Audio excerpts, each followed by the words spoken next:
Brilliance Audio presents Things We Didn't Talk About When I Was a Girl by Jeannie Vanasco, performed by Amy McFadden and Andrew Karst. I already predict failure. I'm afraid he'll say no, or even worse, ignore me. But why wouldn't he agree to speak with me? He owes me that much. I could disguise his identity, change his name. Combing a naming dictionary for some rough translation of friend, I first land on Aldwin, old friend. I picture a knight, an 11th century Norman invader, a sorcerer in a fantasy novel, a president of a Martha's Vineyard men's club, a child of artfully tattooed parents. Between 1880 and 2016, the Social Security Administration recorded only 129 babies named Aldwin. My former friend's pseudonym should be common, modern, unassuming. I want readers to know someone with the same name. Phil means friend, but he's not the Phil type. Phil orders everybody drinks. Phil shakes your hand, says, "Call me Phil." Phil's too casual, too laid back. My former friend may have slacked from one day into the next, but he wavered between anxious and depressed. Philip, then? Philip contains friend. Friend of horses. But I doubt he ever touched a horse. He preferred the indoors, rarely straying from the couch, desk, and bed. His white skin burned easily. Forget name origins. What about the origins of words that are also names, like Nick? Some of Nick's obsolete meanings? Reckoning or account? Slang for the vagina. But I dated a Nick, in college, briefly, between boyfriends. I'd prefer that memories of Nick, him telling me, "I could tell you weren't very cultured when I met you," and "How have you not heard of Broken Social Scene?" and "I don't understand why you won't sleep with me if you like me," not influence this project. Though I like the sound of Nick. So, I want a monosyllabic word that works as a name and contains a K. Mark, maybe? Its main definition? A boundary.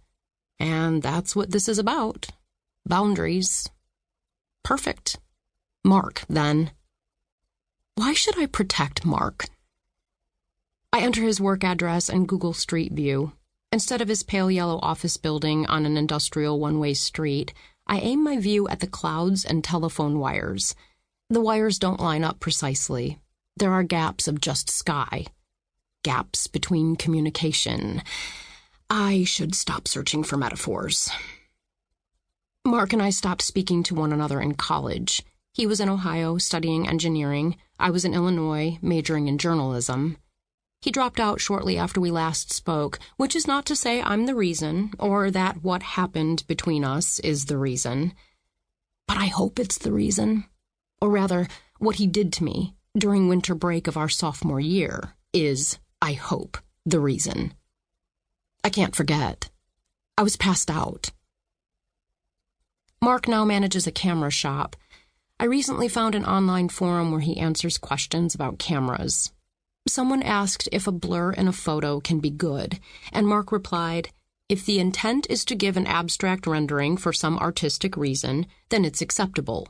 When no such intent exists, it's merely bad technique that has caused something that should be sharp to blur." If he could photograph that night, would he blur it? Where would he blur it? My memory is blurry. There are gaps. But I know what he did, and he does too. The next day, or maybe a few days later, he apologized. "I should not have done that to you. I am so sorry. It was not okay. Can you ever forgive me?" I said I could. I said I would. I told him to read J.D. Salinger's Franny and Zoe, my favorite novel back then. I cringe at the memory. He read it and told me it reminded him of us. But no one in the book carries his drunk friend into a basement, takes off her clothes while she's passed out, fingers her, masturbates over her while she cries, and tells her it's just a dream. "I'm so glad you liked the book," is what I said. A year later, Mark dropped out of college. He moved back home, tried therapy, became a mechanic. At least, this is what his dad told my mom.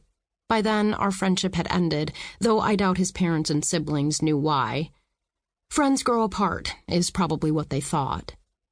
As with many things, after my dad died, I never told my mom.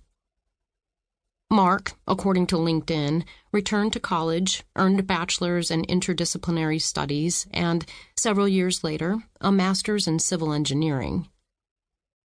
When we were friends, I told him, "Someday you'll become a famous engineer. You'll discover a formula so complicated that high school students will write it on their wrists before exams." Every time I think about him, I feel pissed off and sad. I understand now why nostalgia, for hundreds of years, was considered a chronic mental illness. I want to hate him, but I can't.